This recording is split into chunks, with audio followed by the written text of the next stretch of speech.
امام علیہ السلام نے فرمایا، اے لوگو، رمضان کا استقبال کرنا، انتظار کرنا مومن کی نشانیوں میں سے سب سے عظیم نشانی ہے۔ رمضان کا چاند اللہ کی طرف سے انسانوں کے لیے رحمت کا اعلان ہوتا ہے۔ جب رمضان کا چاند آسمان پر ظاہر ہوتا ہے تو اللہ کے فرشتے اللہ کی رحمتیں کی خزانے اپنے ہاتھوں میں لیے زمین پر پھرتے رہتی ہیں۔ کون ہے وہ اللہ کے بندہ اس رحمت والی مہینے میں گناہ معاف کروائے گا، اللہ کی رحمت کا انعامات لے گا، اپنی مرادیں، اپنی دعائیں قبول کروائے گا۔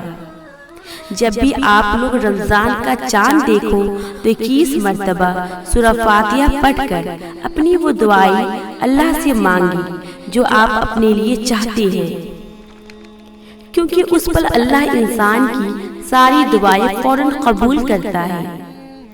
اگر آپ کی نظر رمضان کے چاند پر نہ پڑے تو جب رمضان کے چاند کے ظاہر ہونے کی خبر سنو تو اس پر فوراً یہ عمل کر کے اللہ سے اپنی دعا مانگی، انشاءاللہ آپ کی ہر مراد پوری ہو جائے گی۔